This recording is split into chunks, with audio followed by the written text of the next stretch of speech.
Assalamualaikum warahmatullahi wabarakatuh. Sugeng siang para siswa. Waalaikumsalam Waalaikumsalam.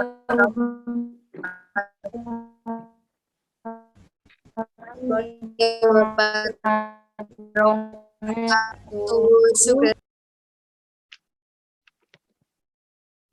Kados pundi pawartosipun? Sae sedaya nggih. Alhamdulillah Bu. Nggih, Bu. Alhamdulillah. Alhamdulillah nggih pepanggihan malih kalian Ibu nggih ing pasinaon ing dinten menika. Nggih menika pelajaran basa Jawi. Nggih, saderengipun ing dinten menika sinau pelajaran basa Jawi dipun miwiti, sumangga sareng-sareng saged dedonga rumiyin, nggih. Saged dipun pandegani salah setunggal siswa. Sinten ingkang badhe mandegani? Sumangga Mbak Dewi. Kula, Bu. Nggih, monggo Nggih. Mbak. Kangge miwiti pasinaon dinten menika, donga kawiwitan.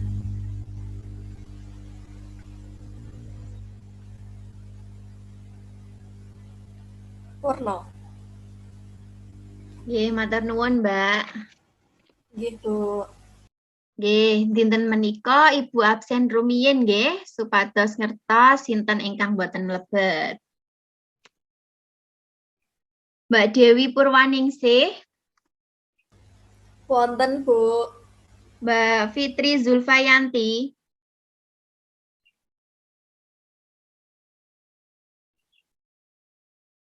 wonten napa mboten nggih?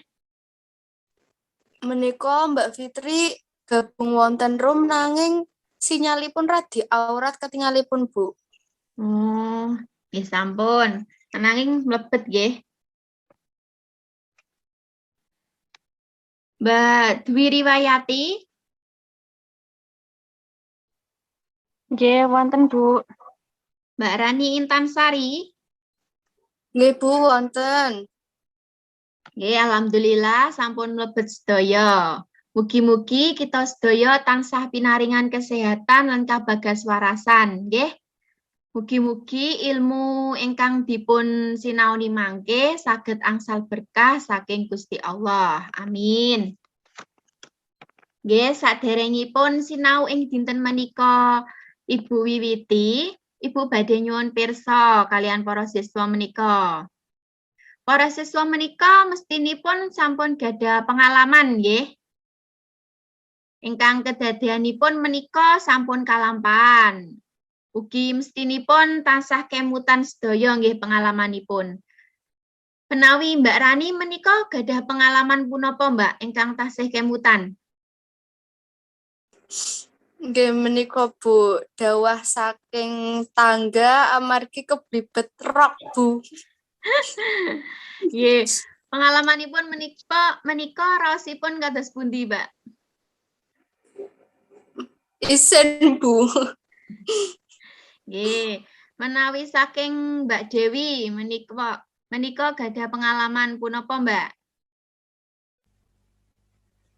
Menawi kula bolos sekolah, Bu. Raosipun kados pundi, Mbak? Seneng ananging deg-degan. Nggih, sing semangat nggih, Mbak, mboten angsal bolos. Nggih. Nggih, Bu. Sakniki pun boten. Nggih, dados pengalaman menika kedadian ingkang sampun kalampahan nggih. Kayata pengalaman saking Mbak Rani ugi kalian Mbak Dewi. Nggih. Sampun Ibu andharaken materinipun nggih ngenani babagan cariyos pengalaman. Ampun supe nggih dipun siagakaken buku lan pulpen supados mangke saged nyerat materinipun.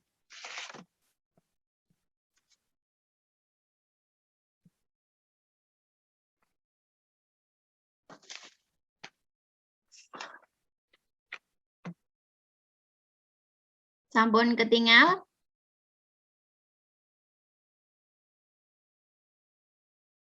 Sampun, Bu. Sampun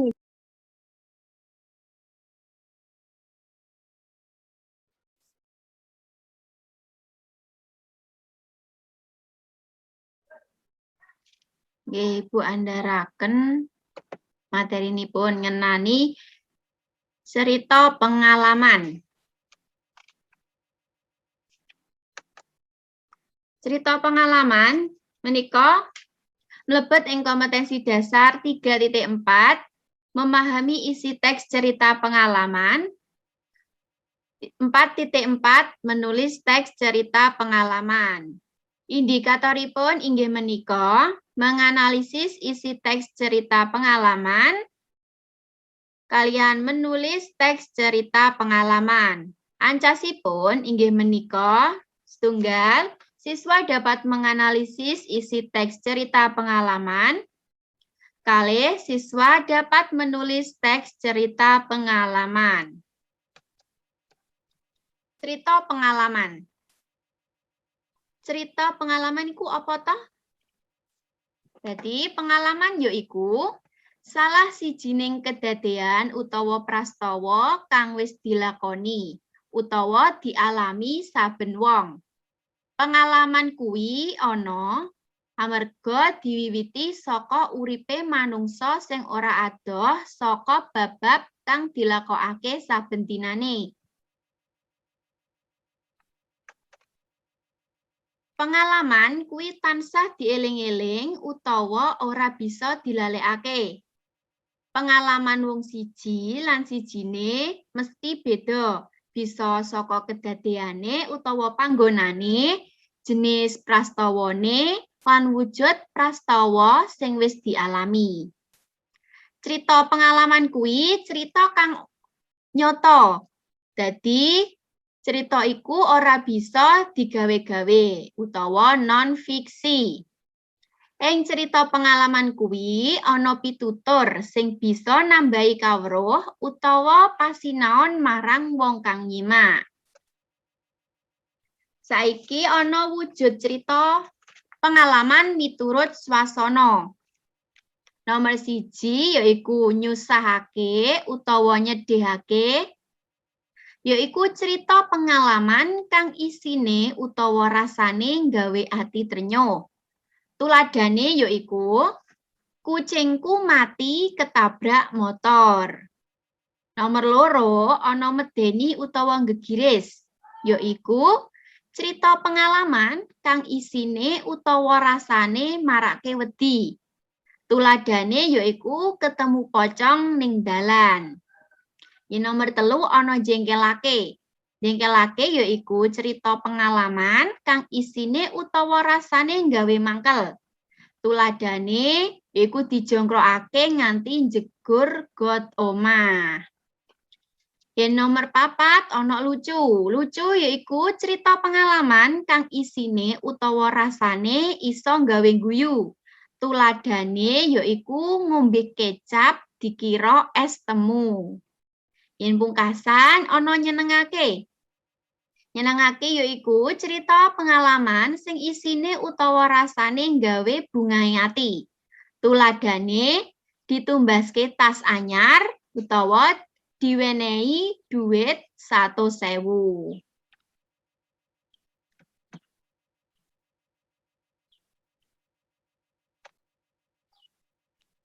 Saiki wujud cerita pengalaman miturut umur.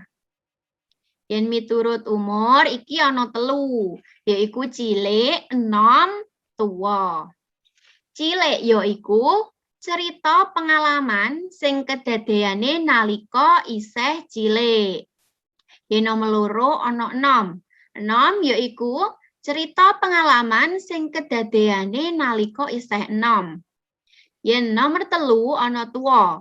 Tuwa yaiku cerita pengalaman sing kedadeane nalika pas tuwa.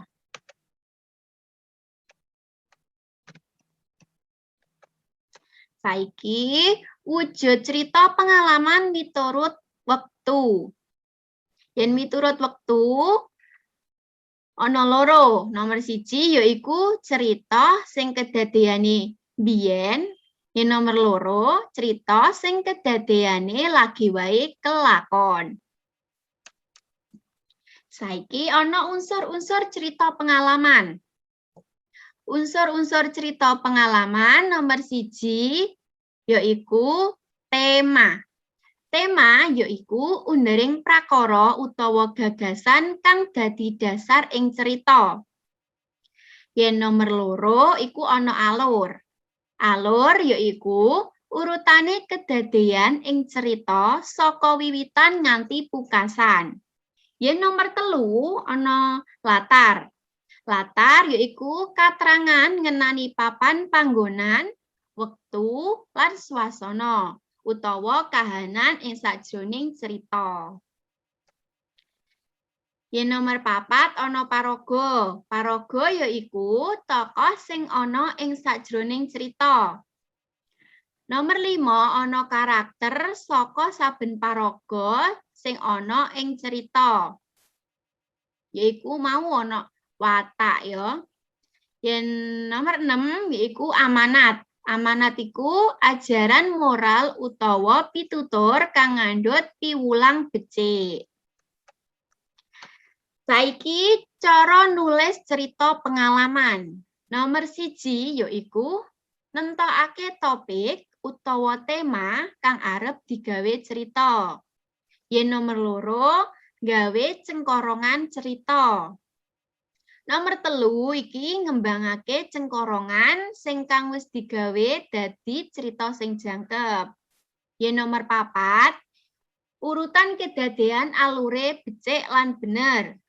Yen nomor 5 ana basa, ukara lan tembung-tembung kang digunakake kudu bener lan trep. Saiki maos tulodo teks cariyos pengalaman ingkang ira-iranipun menika Pak Polisi Bengos Ijo. Nggih, sinten ingkang badhe maos?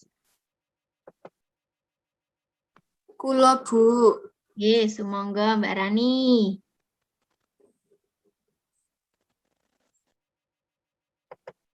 Menika menawi dipun agengaken malih saged punapa mboten nggih, Bu? Nggih, Awet saged. alit sanget.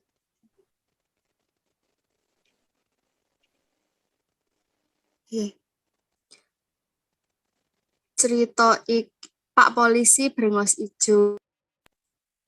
Cerita iki kedadean dina Senin setahun kapungkur. Wektu iki aku isih kelingan pas wulangan basa Jawa kompetensi dasar maca ukara mawa aksara Jawa. Nalika aku melu ulangan basa Jawa, sirahku rada ngelu. Amarga sawengi pancen kurang turu, melek-melek sedulurku duwe gawe sunatan. Pak D asmane guru basa Jawa. Piyayine gedhe dhuwur kaya Werkudara. Guru basa Jawa iki pancen guru kang sabar lan apian. Mungguh kanggoku. Buktine, sasuwene aku diwulang, Pak D ora tau duka apa meneh nganti ngeplak marang para siswa. Amarga kalebu guru sing sabar lan apian. Pak D disenengi para siswa.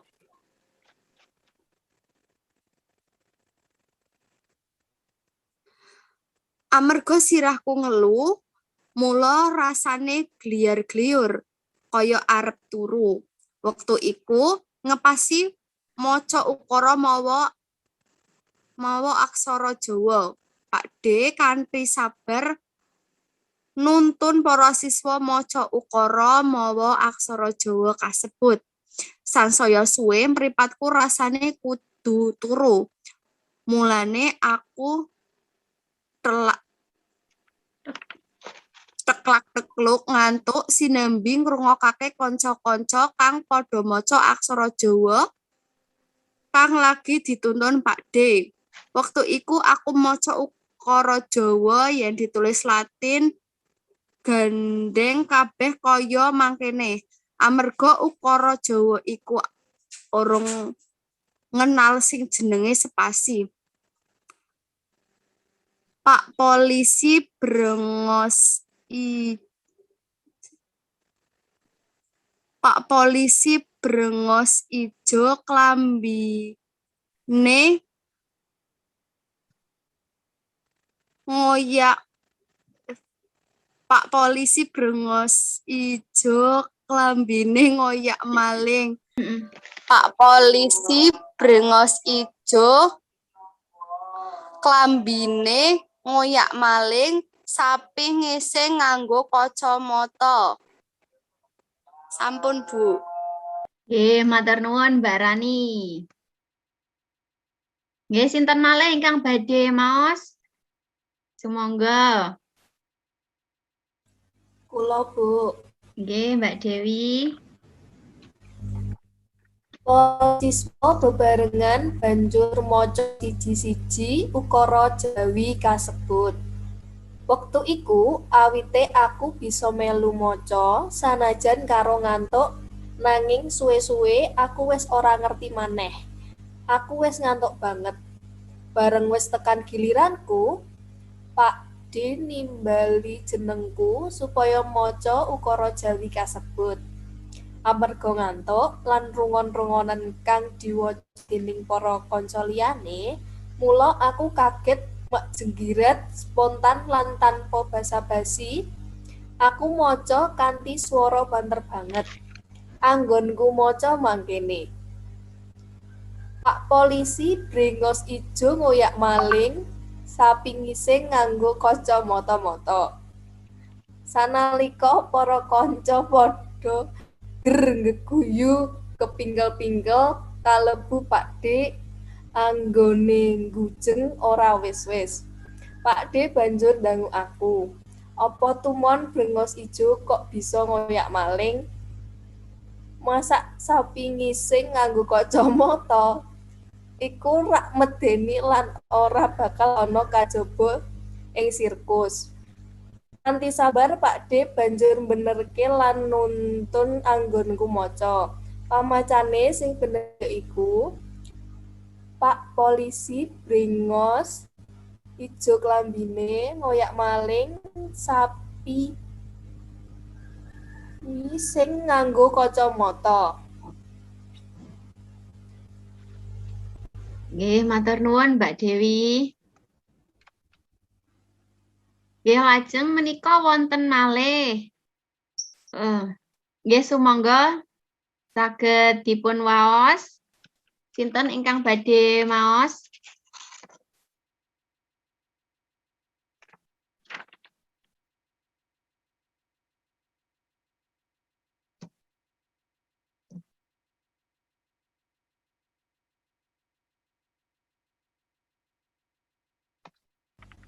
Kula malih, Bu. Nggih, mboten napa-napa. Monggo, Mbak. Kanthi kadadean iku, aku dhewe rumangsa isin, amarga kejaba swaraku banter banget, anggonku maca salah sisan. Untunge duweni Pak Guru D kang sabar lan apian, senajan anggonku maca ukara aksara Jawa luput. Nanging aku ora didukani, malah dituntun kanthi sabar nganti bisa maca ukara mau. Nganti saiki aku isih kelingan kedadian kang tak alami nalika aku dadi siswa kelas 7 utawa kelas 1 SMP. Kanthi mangkono ndadekake aku bisa lan seneng maca ukara Jawa lan aku nganti saiki tansah kangen karo Pak D kang apian mau. Sampun, Bu. Nggih, matur nuwun. Damel Mbak Rani ugi Mbak Dewi sampun maos tulodo saking cariyos pengalaman. Pinter Mbak, sip. Kalau wau basanipun sampun sae. Nggih. Kalau wau nggih sampun Ibu andharaken tulodo saking cariyos pengalaman. Lajeng Ibu badhe nyuwun pirsa, sinten ingkang saged nyebataken unsur-unsur saking cariyos pengalaman? Kula, Bu. Nggih, Mbak Rani, sumangga. Wonten napa kemawon, Mbak? Wonten tema, alur, tokoh, latar utawi panggenan, watak lan amanat. Leres punapa mboten nggih, Bu? Nggih, sip. Leres menika. Nggih menawi wonten tokoh saking cariyos pengalaman kala wau wonten sinten, Mbak? Tokohipun. Aku. Nggih, pinter. Lajeng lataripun wonten pundi mawon? Panggenan menika wonten sekolah. Swasana menika lucu. Nggih. Lajeng aluripun menika kados pundi, Mbak? Aluripun menika maju, Bu. Nggih, leres. Lajeng amanatipun saking cariyos menika punapa, Mbak? Menawi wonten sekolahan boten angsal tilem. Nggih, pinter Mbak Rani, paring keplok. Dateng Mbak Rani. Nggih, lajengipun sinten ingkang taksih kemutan? Kala wau wonten wujud cariyos pengalaman. Menika wonten 3 sinten ingkang saged nyebataken wonten pinten?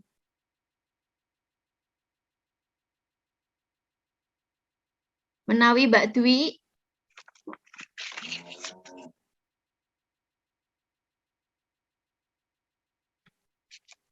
Wonten punapa mboten nggih Mbak Dwi menika?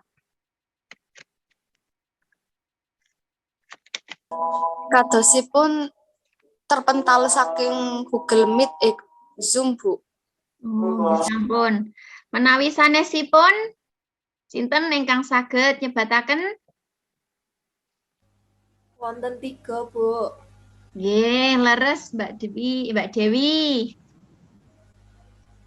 Napa kemawon Mbak Dewi? Saged dipun sebataken. Swasana. Nggih. Lajeng Wektu. nggih, leres sip, Mbak. Nggih, menawi wujud cerita pengalaman miturut swasana, kala wau wonten napa kemawon? Wonten nyusahake utawi nyedihake. Nggih. Lajeng Mbak. Medeni utawi ngegiris. Jengkelake, lucu lan nyenengake.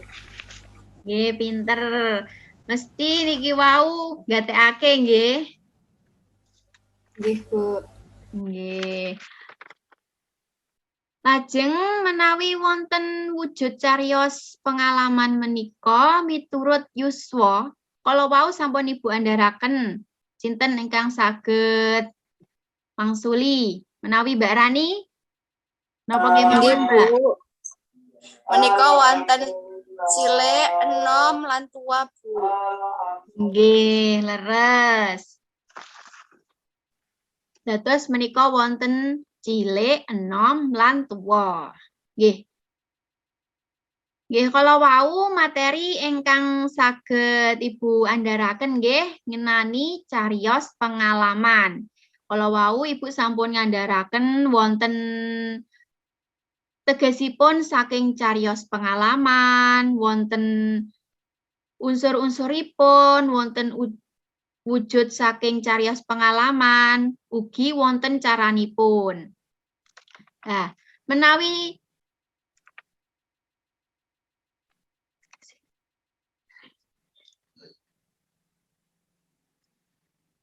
nggih menika ingkang saged Ibu andharaken Ibu Pungkasi rumiyin nggih. Saderengipun Ibu Pungkasi, Ibu wonten gladen damel para siswa menika. Nggih, gladenipun para siswa menika ndamel cariyos pengalaman pribadi lan dipun analisis unsur-unsuripun. Nggih. Lajeng tema lan wujudipun menika bebas. Saged dipun serat wonten Word, lajeng dipun kempalaken ing Google Classroom nggih. Mangke Ibu paring linkipun wonten grup. Nggih, wonten ingkang badhe nyuwun pirsa? Dereng, Bu. Nggih, Dereng, Bu. nggih sampun, nggih. Menawi ingkang paring dudutan sinten ingkang saged? Kula, Bu. Nggih, sumangga Mbak Rani. Dudutan saking pepanggihan ing dinten menika inggih menika cariyos pengalaman menika cariyos non fiksi ingkang kedadeanipun menika sampun kalampahan saben tiyang ugi tansah kemutan. Nggih, leres sanget. Matur nuwun Mbak Rani. Nggih, menawi mboten wonten ingkang badhe nyuwun pirsa, Ibu pungkasi sinau ing dinten menika nggih. Matur nuwun. Wassalamualaikum warahmatullahi wabarakatuh. Waalaikumsalam warahmatullahi wabarakatuh. Matur nuwun Ibu. Nggih, sami-sami.